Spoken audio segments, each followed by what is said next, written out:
Brother Praise, mga kapatid sa pananampalataya, magandang hapon sa inyo lahat. Buhay na buhay ba tayo? Amen. Kung dumating lang po sana ng maaga-aga ang mga Agustinos Misioneros dito sa Intramuros, siguro sa Kwaresmang ito, sa Holy Week na ito, sa huling hapunan ito, ika-440 na sana.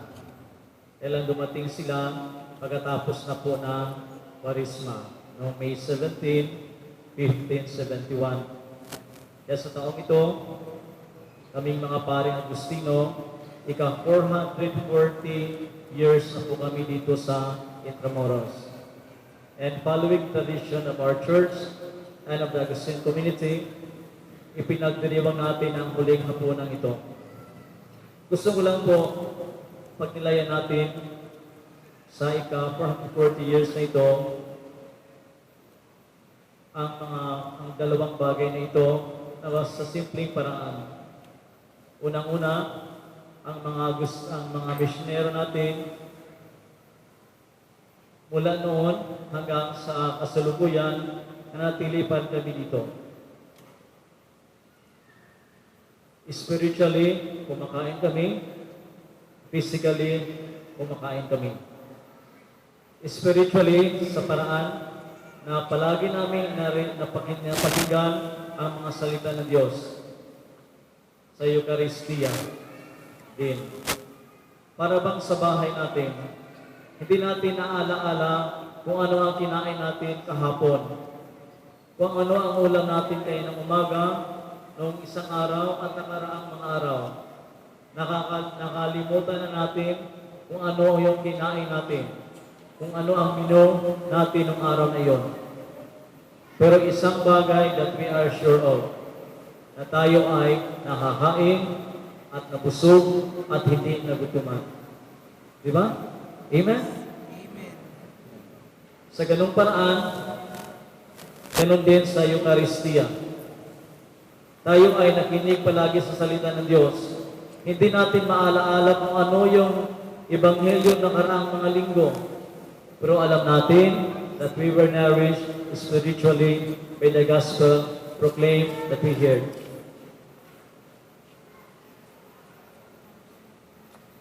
Atin pong ipinagdiriwang ngayon ang pagtatag ng ating Panginoon sa Eucharistia, na siyang mahalagang bagay para sa isang sambayanan para ito magugutom sa kanyang paglalakbay. Hindi po di tayo makakain araw-araw sa pagkain espiritual kung wala ang ating mga kaparian. Sa kanilang kahinaan, sinisikap nilang maging mabuting lingkod ninyo. Kaya nga pala yung sinasabi na ipanalangin natin sila. Minsan nga sinasabi ko, pagkatapos ba natin sila pinag-usapan, the positive and most especially the negative na pag-uusap, atin po ba silang ipinagdarasal pagkatapos nito? Nung kami po ay na-ordain, hindi po kami naging Superman. Ibig sabihin na wala ang pagkatao at naging mga anghel na hindi na magkakasala. Naroon pa rin ang pagkatao namin na may kahinaan.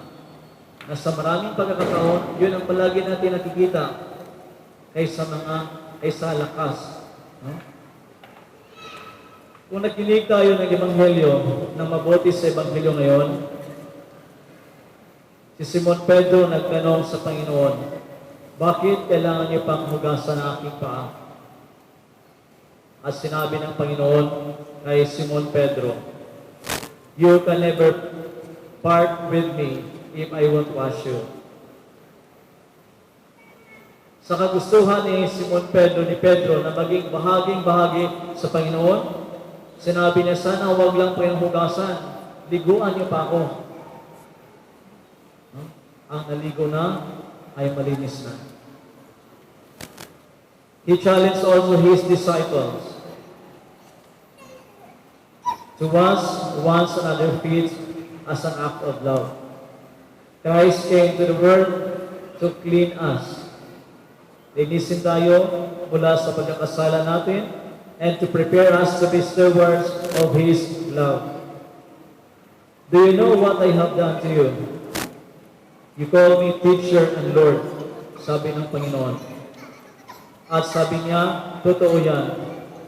So, if you call me Lord and teacher, na bilang Panginoon at Guro, who have washed your feet, you also ought to wash one another's feet. For I have set you an example that you also should do as I have done to you. Tayo din are challenged to do the same. To wash not only one's feet, to wash others all by becoming true brothers and sisters in the Lord and companion to a journey to the Master. The first reading reveals God's will to be available for one another in these very times. He told Moses and Aaron, kung ang pamilya ay napakaliit para sa isang tupa, tawagin ang iba pang pamilya. Di po sinabi noon na kung ang pamilya ay maliit para sa isang tupa, kapag kinatay na, lutuin, itago. At kapag nabubulok na, saka pa ilabas para ipamigay sa kapitbahay. Nagbibigay nga, bulok naman. Ang sinabi ng Panginoon, kapag ang tupa ay malaki para sa isang pamilya, tawagin ang mga kapitbahay upang makisali doon. The lamb shall be divided in proportion to the number of people to eat it. Pag sa buhay, sa ating bansa, tayo ay nakaranas ng maraming kalamidad at trials. Sa pagkakataong ito, tayo ay tinatawagan ng Panginoon na maibahagi kung ano meron tayo. Kung anong meron tayo, lalo na yung mga bagay-bagay na mas importante kaysa iba. May sunog, nanghihingi ang paroko ng mga damit. Ate naman at kuya, huwag naman kayo magbigay ng barong. Nagbibigay tayo ng barong para sa nasunugan. Nagbibigay tayo ng damit, gown pa, para sa mga kapatid nating nasunugan. Nagbibigay tayo ng damit, may butas pa. Nagbibigay tayo ng damit, lumang-luma pa. Kuya at ate, balik kayo sa bahay ninyo, buksan ninyo ang aparador, ang cabinet. Ilan doon sa mga damit na nakatupi doon, na hindi nila sinusuot sa maraming panahon at nakatago pa rin doon. Kasi Father, mahalaga po yan para sa akin. Importante po yun. Gusto ko po yun. Kaya lang, maliit na sa akin, tinatago ko na lang. May marami tayong mga kapatid na wala na pong sinusuot ngayon. Baka pwedeng pamigay para they too will enjoy na magsuot ng isang damit na mamahalin katulad ng sinusuot ninyo. As we near the end of the season of Lent, we remember Christ's selfless love for us. Pwede naman sana sabihin ng Panginoon, ayaw kong bumaba sa lupa. Pahirapan ang nila ako doon. Dito na lang ako sa itaas. Pero siya ay bumaba upang tayo ay tubusin mula sa pagkakasala. Lahat tayo nagkasala. Kailangan tubusin tayo ng Panginoon mula sa pagkakasala natin. At ang pinakamagandang paraan para tubusin tayo, iunat ang kanyang mga kamay sa cross at mawala ng buhay para tayo ay magkaroon ng buhay. Hindi lamang buhay na pansamantala, kundi buhay na magpasawalang hanggan.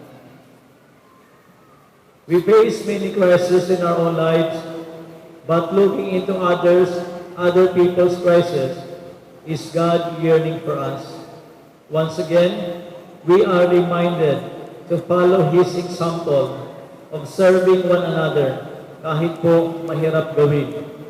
Of serving one another just as He has served us.